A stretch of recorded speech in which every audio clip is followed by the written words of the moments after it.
haven't subscribed to the YouTube page, if you're watching this video, hit that subscribe button and subscribe to the page for me, please.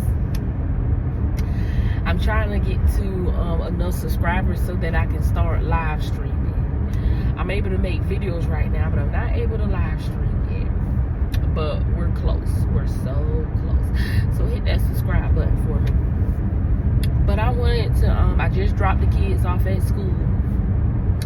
I'm on my way to drop baby Liam off at the Kids Academy. But I just dropped the kids off at school. So I wanted to make this video for you all. I had been telling you all, if you all watched my previous videos, I've been telling you all that I wanted to do a documentary for you all. It's just a documentary about who I am, where I come from, and just take you all along my life and my journey from where it started from up until now at this point. If you read my bio description, it just pretty much give you a brief description about me, about my life, about where I'm at now. Just a brief description, but I wanted to kind of go back in time and take you from the beginning up until now.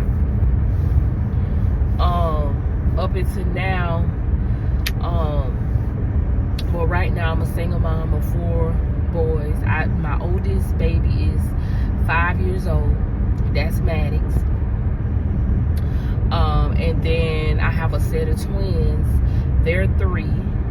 Well, actually, they'll be 4 October the 16th. So Maddox is 5. He turned 5 this year. My set of twins, they're 3. They'll be 4 October the 16th. That's Cross and that's August. And then I have a baby. He just turned 2 this year. He actually turned 2 August the 29th. And that's the baby. So I have Maddox, Cross, August, and Liam. I am currently going through, I'm separated. I'm going through a divorce. So just recently, not even 3 months yet, I became a single parent of 4 boys. And just within these past 2 months of doing that, it has been a roller coaster. It has been ups, it has been downs. Some days are smooth sailing, but for the most part, it's been a roller coaster. It's been a really big, drastic change in my life. That's a big change for anybody, to be in a home with 2 parents, and then literally overnight you become a single parent. And it's hard because I don't have able-bodied kids. I don't have kids that are, they able to get something out the refrigerator, put it in the microwave. They able to cook a bowl of noodles or cook them some eggs, or I don't have older able-bodied kids. My kids are literally babies. The oldest is 5. So just imagine overnight becoming a single parent of 4 babies overnight. But so it's been a big change for me. It's been a big change for my kids. It's not been an easy change. It's been a drastic, overnight, literally change. I'm gonna tell you, my current life now. I was in a marriage for 7 years. Well, December of this year will make 7 years that I would have been in a marriage. That I would have been in a marriage. But in total, I was in a relationship for 15 years. I was in a relationship for 15 years, actually married for 7 years, had 4 babies, and I love them to death. I wouldn't trade them for the world. One is a set of twins. And then, but I will say things had been, it was domestic violence. It was domestic violence. It was a lot of domestic violence. It was more bad days than it was good. I will tell you, the bad days by far outweighed the good days. So I was really in a domestic violence situation for a lot of years. Pretty much the whole 7 years of the marriage, I would say, consisted of domestic violence, more bad times than it was good times.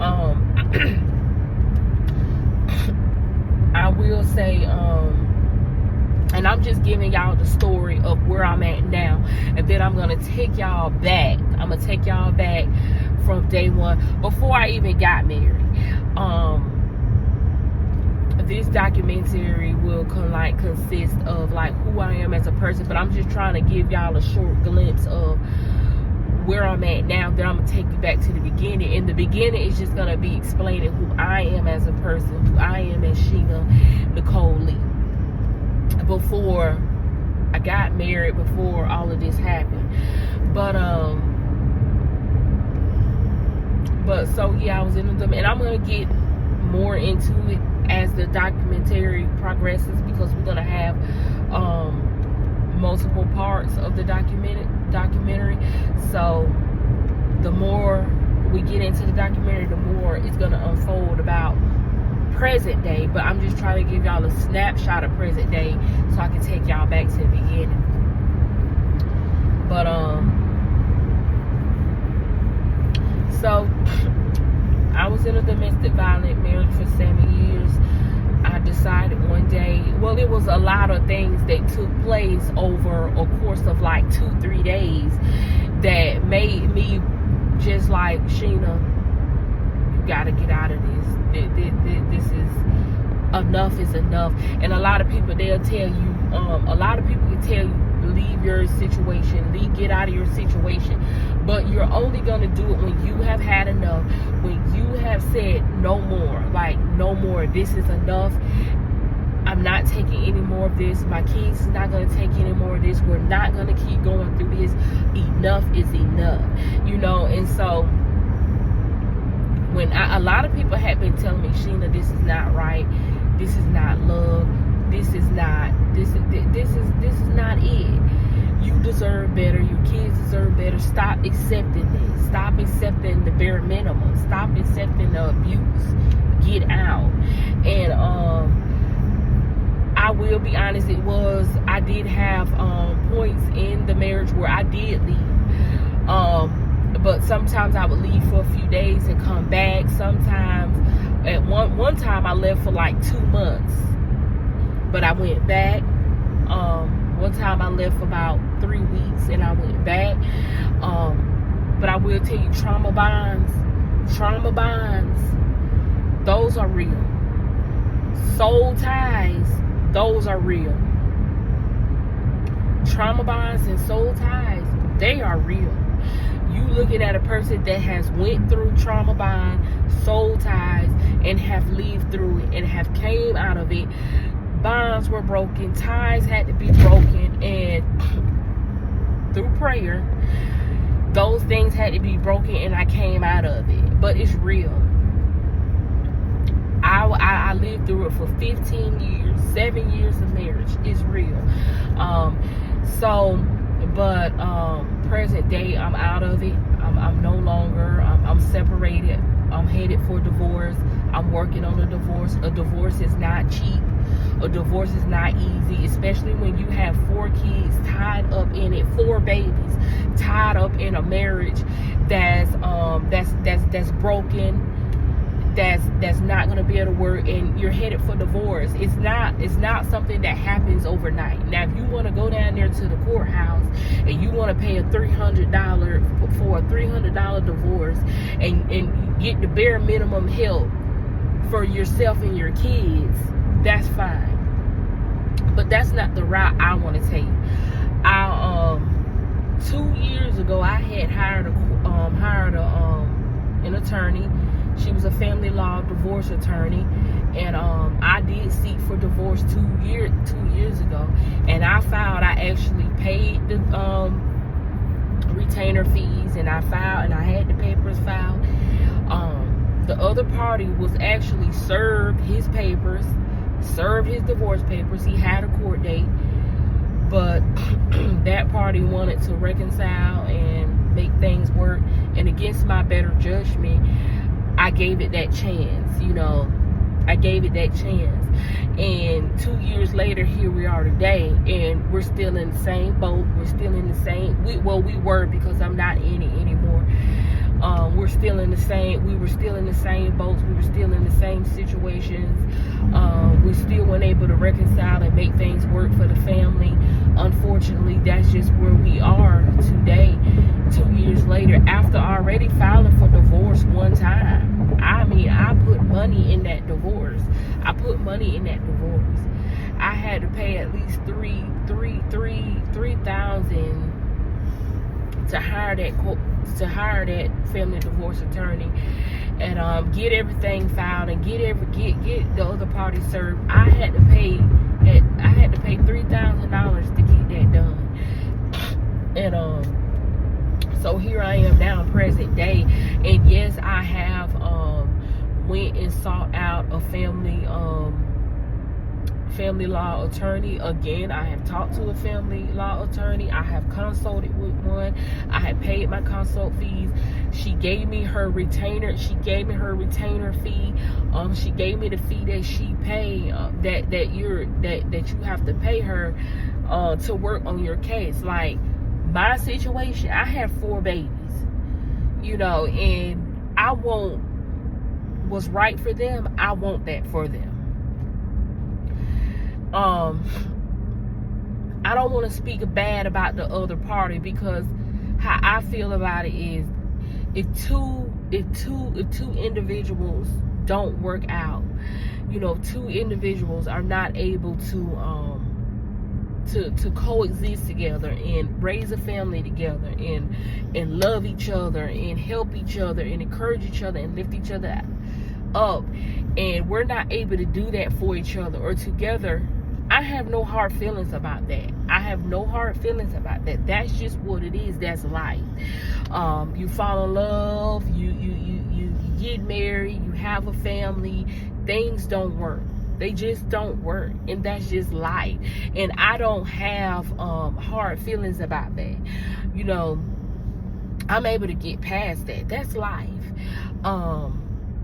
You've been through it once. You may end up going through again. You may end up meeting somebody else and falling in love and getting married and having a family, and it don't work. It's life. But when you have kids involved, like my situation and babies, you have to do what works in the best interest for the kids. Not for you, not for the other party, but what works in the best interest for the kids, because the kids are in the middle of it, and unfortunately they're in the middle of a divorce, they're in the middle of a separation, but we have to be able to coexist, and we have to be able to co-parent and provide and make sure the kids' needs are being met, whether that is emotional, whether that is financial, whether that is physical. We have to be there for our kids. And the reason why I'm taking the route that I'm taking for this divorce, because the needs for my kids are not being met by both parties. The needs of the kids have to be met by both parties. And I think we're not able to do it outside of the courts. We still can't get along to do it outside of the courts.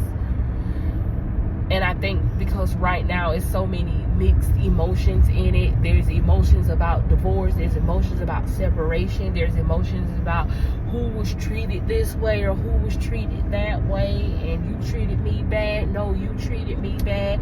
And at this point, none of that matters. At this point, none of it matters. The only thing that matters is these 4 boys that were put in this unfortunate situation of divorce, separation, domestic violence. they're the only ones that matter. My feelings don't matter. The other party feelings don't matter. I don't care about nobody's feelings. The only feelings I care about is the 4 boys. So that's pretty much where I'm at now. There's so much more I want to say, so much more I want to talk about, but I don't want to just ramble and go on and on and on, and I'm not getting to the point of this video, which the point of this video is supposed to be I done already rambled and already got off the purpose of this vehicle. The purpose of this video. The purpose of this video is to tell you all who I am, about me, where I come from, who I am as a person. Okay, let's get into it. Okay, my maiden name is Sheena Nicole Lee. That's my maiden name. My dad was a Lee. My mom, he married my mom. My mom became a Lee. But a fun fact is, my mom, before my mom married my dad, my mom was already a Lee, because her dad, her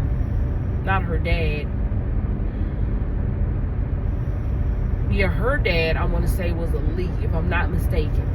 So she was already, her middle name was Lee.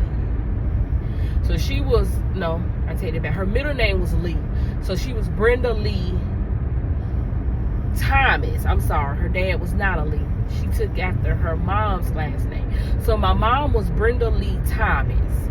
And then when she married my dad, I'm trying to remember the story my mom told me. Then when she married my dad was a Lee. So her middle name was already a Lee. So when she married my dad, my mom became Brenda Lee Lee.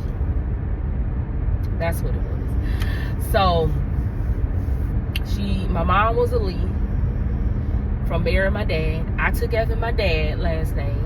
So I was Sheena Nicole Lee. Okay. A lot of people ask me, who are you? Where are you from? Okay. My mom was a native of Georgia. My mom was pretty much raised in Georgia. Her mom, which was,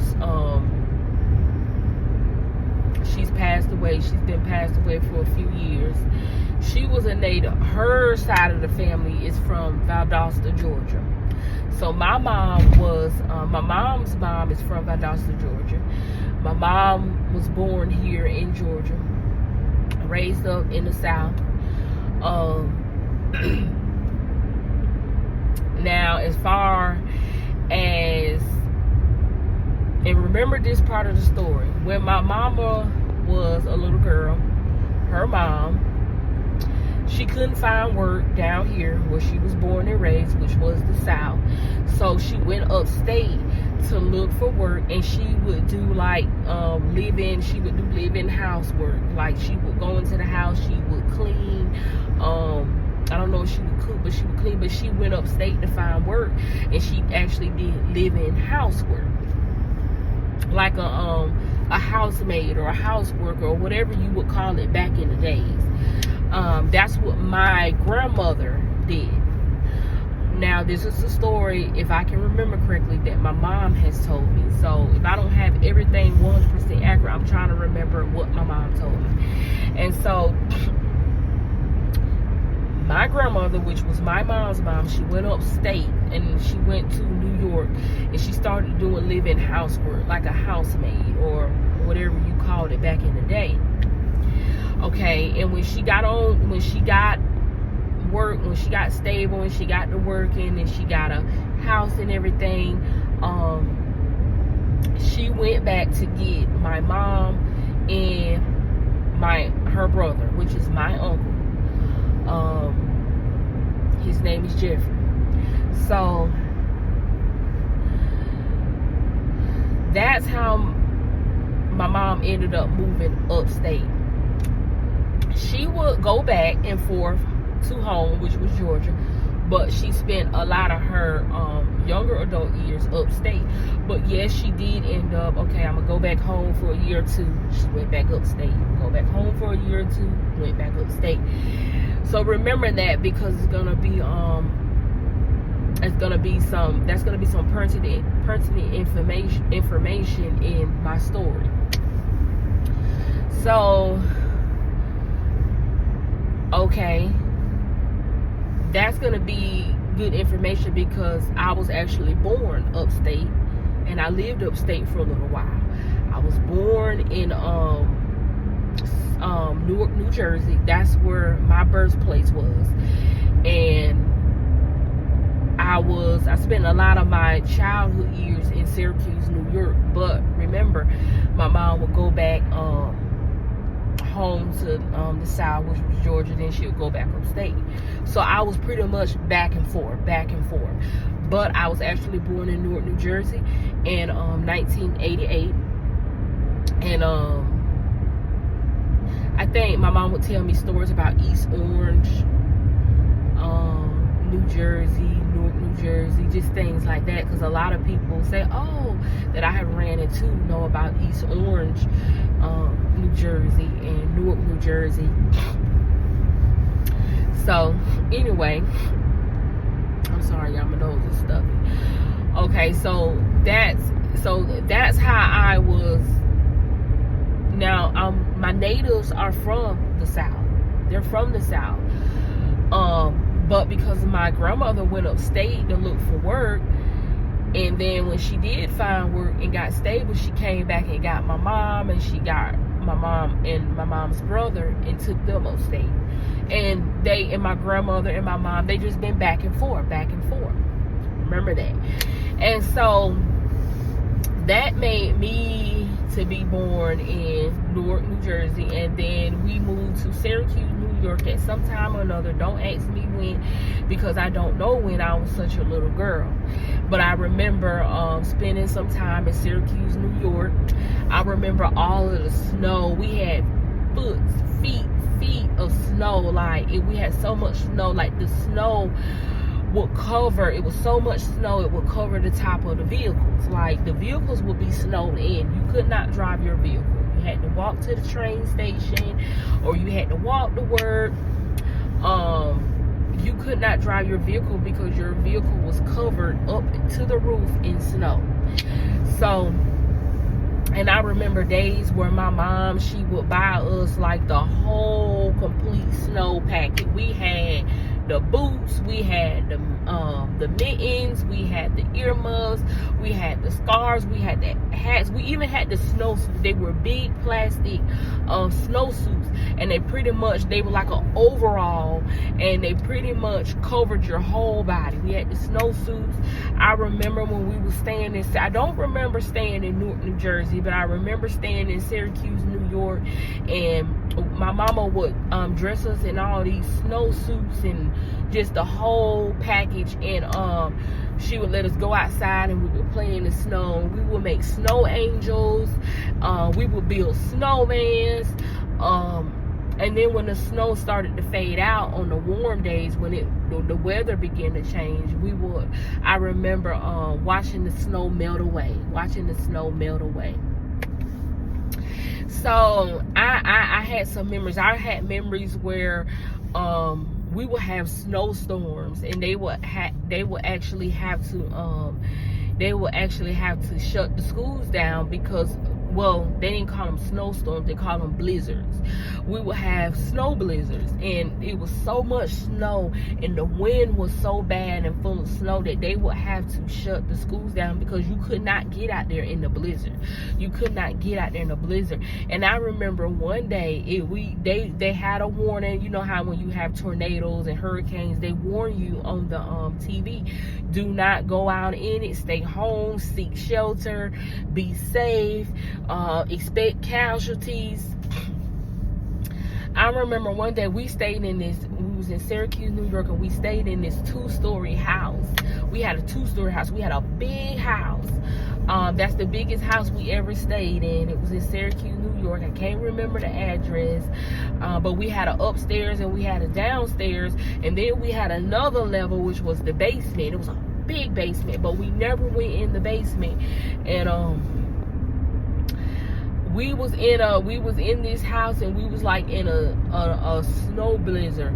And my dad, because at this time when we was staying in Syracuse, New York, we was a family. It was my mom, it was my dad, and they had 5 kids. At this time, my mom has a total of 8 kids, but at this point in my life, my mom had 5 kids. She was married with 5 kids.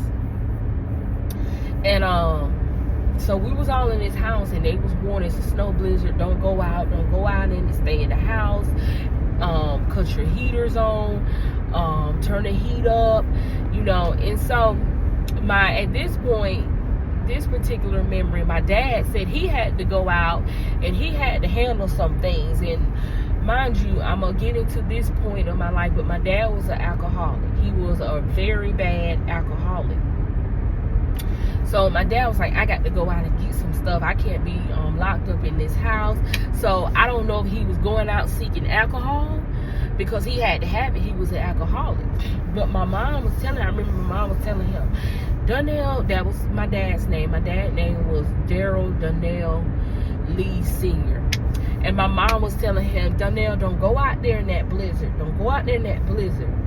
Do not go out there in that blizzard. It's bad out there. You might not make it back home if you go out there. So my dad, he put on, and he proceeded to put on a small jacket. It wasn't even a big, he didn't have the whole hats, earmuffs, mittens, layers of clothes. He had on like 1 layer of clothes. I think he had some sneakers. And he had it was a bubble jacket, but it was a thin bubble jacket. And honey, my dad said, I'm going out here. Ain't no blizzard finna keep me in the house. He said, I'll be back. And my mom said, Donnell, don't go out there in that snow. Oh, baby, he was tough. I'm going out here. I'm not finna be locked up in this house. He went out there, and a few hours later, baby, and my mom was scared. I could tell my mom was scared for him. I'm just sitting there. I'm a little girl. I'm probably, how old was I? I'm probably 8, 9 years old at this point. And I'm just staring at my dad like, you finna go out there in that snow? I'm not saying nothing, but I'm looking at, they fussing about him going out there. So I'm looking at my mom. I'm looking at my dad. I'm just sitting there listening. I'm not saying nothing. And I'm looking at my dad like, you finna go out there in that blizzard? Are you crazy? You're gonna die. Honey, he was big, bad, and tough. You couldn't tell my dad nothing. He went on out there, and my mom, I remember my mom, she locked the door up. She let him go out. He went out, she locked that door up. She just shook her head. I can tell she probably said a prayer for him, because I don't think she expected him to come back alive. And she went on up to her room, and I went on to bed. And next thing I know, it was a few hours later. It was late at night. I remember it being nighttime. It probably was about, I don't know, it was late, 11, 12, 1 o'clock in the morning. I heard boom, boom, boom, boom at the door. Boom, boom, boom, boom at the door. So I woke up, and I heard my mom's voice. And I heard her say something like, Donnell, or something she was saying, but I instantly knew that was my dad making it back to the house. So, of course, I was like, he's back, he's alive. So I jumped up out the bed. I heard my mama running down the stairs, because she's probably scared. But she knew it was him. Or she knew it was somebody coming to the door to tell us, he didn't make it. We found him frozen on the side of the road. And so, it's not funny. It wasn't funny then, but it's funny now. And so, I run down the stairs behind my mama. Because I knew it was my dad. So, banging at their door for dear life. So, I run down the stairs behind my mama. My mama hurries up and open at the door. This man, my dad, is standing at that door, leaned up against the door like this, like a frozen statue. He was like a stiff frozen. He was leaning up against that door, and I could have sworn he was leaning up against that door. He was frozen. I could have sworn that man was gonna fall in the house face first, and he kind of leaned forward, and my mama called him. My mama said, I told you not to go out that door. I told you not to go out there in that blizzard. You is crazy. I told you not to do this. look at you, look at you. And so, I remember he had icicles, like water, like icicles hanging from his beard.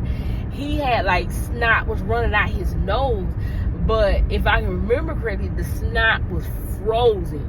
He had ice in his eyebrows, ice on his eyelashes. This man he probably had frostbite. I can't think back enough to remember. But when I say he looked like a frozen statue, and I wasn't saying nothing, I was just standing there. I was like a little 8-9-year-old girl, and I was just looking at my mom. She was fussing at him. I was looking at him. He couldn't move. He couldn't say nothing. He couldn't say nothing. Honey, he was frozen stiff, going out there in that snow blizzard. And I remember that's just a memory I remember about Syracuse, New York. And I have a whole lot of memories that I'm gonna talk about, but that is one memory that just came to my mind as I was talking about where I was from and where I was born and everything. So a lot of people ask me, where are you from? Where are you from? Who are you? Like, just people that I meet at work, just people that I meet on a daily basis in my life. Where are you from? Who your people? I really never have a definite answer because I really can't say. This is falling. I really can't say that I'm just from here or from there. Now I will say, my dad was a native of Pensacola, Florida. My dad was a native of Pensacola, Florida. But him and my mom met upstate in New York at one point or another. I can't say exactly where they met or how they met, but I knew they met upstate in New York. But my dad was a native of Pensacola, Florida. From what my mom told me, my mom said that they were married, they were together, and they were married for about 20 years, but she never met his side of the family. He would always tell my mama about his family, but he never went to introduce my mom to his side of the family. And my dad, from what I was told, my dad grew up in a dysfunctional family,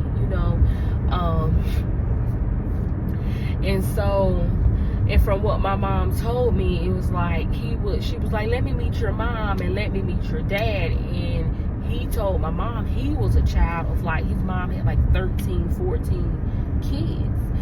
And he never took my mom to introduce her to his mom, his dad, his siblings, his aunts, his uncles. And so to this day, and when she started having kids, they started having kids, my mom and my dad, they never was introduced to each other. I mean, she introduced him to her side of the family. He was very acquainted with her side of the family, but my dad never. But it was a story my mama told me. My mom told me that he was from Pensacola, Florida, but my dad was a really bad alcoholic. And excuse me, I have to blow my nose. I can't talk, my nose is so stuffy. Excuse me for a minute.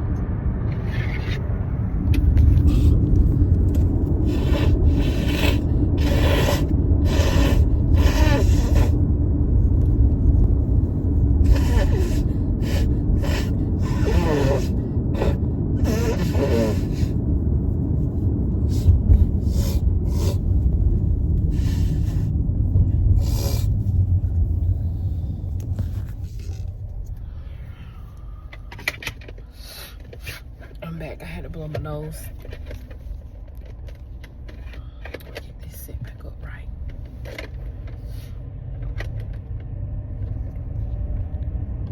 I had a my nose is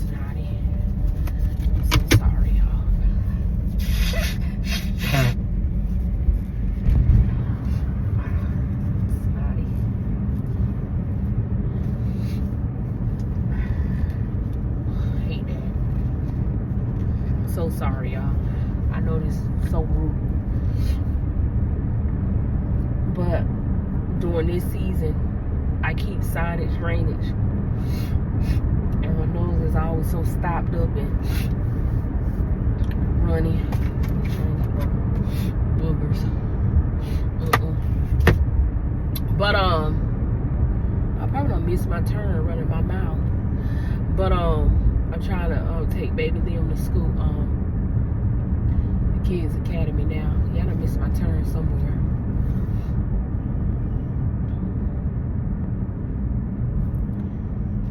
Go this way. But my dad was a bad alcoholic, and my mom told me stories like he kept at home when he was in Pensacola, Florida. He kept getting in trouble with the law. And she said, like, the city had, you know how the cities have like these statues, like these monumental statues, like that's supposed to be like the city statue, like it represents the city wherever you stay. And she said he got so drunk one night and he was driving and he ran into the statue that sits in the middle of the city, and he destroyed it. Not completely destroyed it, but he damaged it and he ran into it. And he kept getting in trouble with the law, and they finally banned him from Pensacola, Florida, wherever he was, Pensacola. They banned him from the city. You know how you get banned from the city? You keep getting in trouble after trouble after trouble until they just say you can't come back here. And so I think that's why he left. That's why he left his hometown, because he got in so much trouble from being an alcoholic that they actually banned him. And I don't know if that's how he ended up upstate and met my mom, but nevertheless he ended up upstate and him and my mom met. And I don't know if that's why he never took us back to his hometown to introduce us to his family. But even if he didn't go back to his hometown, I feel like he could have found ways to even if he didn't just go back to Pensacola, he still could have found ways to get us acquainted with his family. Because here you are, a married man with 5 kids, and your wife has never met your mom. Your wife has never met a sister or a brother. Your wife has never met your father, and they was together for 20 years. We never, till this, well, now we've got acquainted with parts of his family, yes, now, but for all those years, never met anybody. So and that always stuck with me. That stuck with me. Like, he was very much present in our lives. And I will say this, he was not my nose. He was not the best dad. I'm gonna get into that story with you all one day. He was not the best dad at all, by far. There were more bad times with memories with my dad than there was good times. I would say from my recollection that did he try to be a good dad? I would say he tried, but I would say that his demons overwhelmed him. But anyway, my dad was from Pensacola, Florida, and anyway, him and my mom, they met upstate, got married, had 5 kids. My mom has 8 total, but we'll get into that. They had 5 kids, and then my mom would go back and forth home to Georgia to see her family, to visit her family, because out of us 5, the third, okay, all of us was born in Newark, New Jersey, except for the third baby that my mom had was born in Georgia. She was born in Hayhire, Georgia, if I'm saying that right, Hayhire, So she had 3 of us in Newark, New Jersey. All of us was born in Newark, New Jersey. That 4th, I'm sorry, I said 3rd baby, but that 4th baby she had in Georgia. And then the last baby, the 5th baby, she had back in Newark, New Jersey. So that just kind of gives you her kind of gives you the story of her going back and forth between home and upstate. So a lot of people ask me, where are you from, and this and that and this and that. I can't. My natives, my family is from the South. My mom was from Valdosta, Georgia, and her family, and my dad was from Pensacola, Florida. But you know, sometimes you leave home and you venture off and you try to explore life, and that's how you end up having kids that are from your home is here. Your home is the South. My parents' home is the South, but I was just happy to be born upstate. Does that make me from upstate? No, that's not where my roots are from. My roots are from the South. And so that's a lot of question. That's a question that I get stunned on, that a lot of people ask me about. My nose is a mess. But anyway, moving along. That's where I'm from. Put it together how you need to put it together, but because a lot of people ask me that question, I can't never really just give them an answer. But my roots are from the South. I'm 37 years old. I had my first baby. I would say, let me go back, because I'm jumping ahead of the gun now. Let me go back.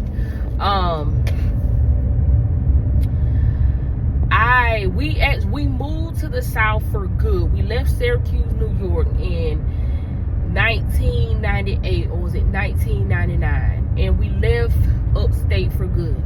My mom told me, she said she was ready to come back home to the South. She was ready to start over with her life. She was ready to have a fresh start, come back home to what she knew, where her roots are from. Mind you, she had us 5, and back in 1998, 1990, what was I, 11 years old? When my mom decided, we were staying in Syracuse, New York. My mama decided to leave Syracuse, New York, come back home, and so I had to be like 11 years old, 10 years old. I think I was 11 years old, if I can remember correctly. And she told me that she told my dad, she was like, listen, you're an alcoholic. I'm finna go back home. And she said, you have to change your life. You have to change your life. If you're not going to change your life, if you're not going to go get help, if you're not going to want to do better by your wife and your kids, she said, I'm going to leave you right here in Syracuse, New York.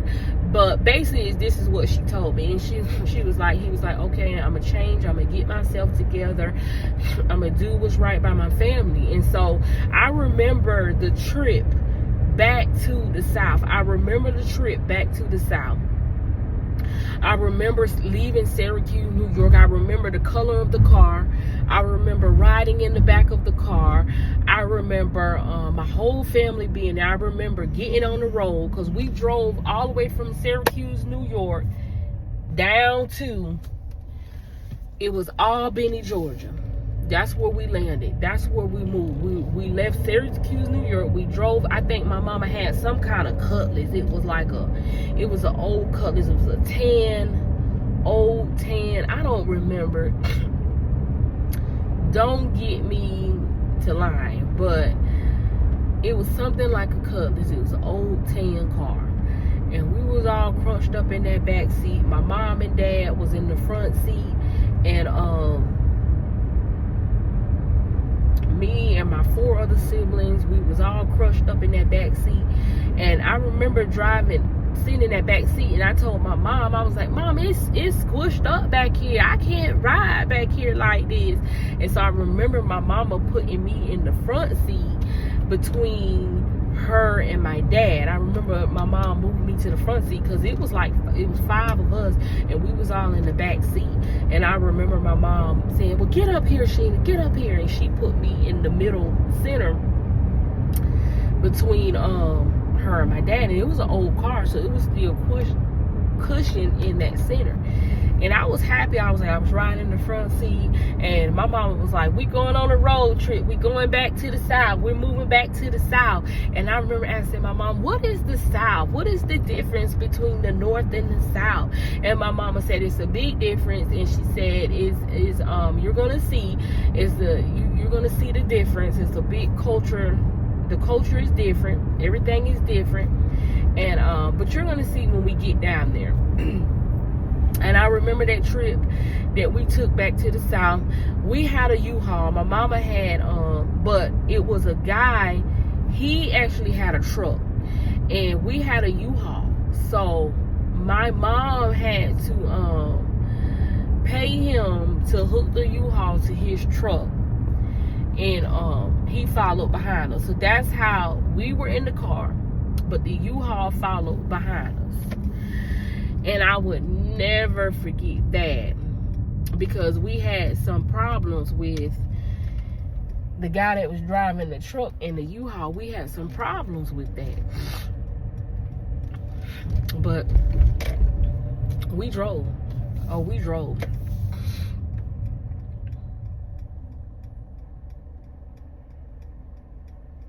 Trying to get baby to daycare.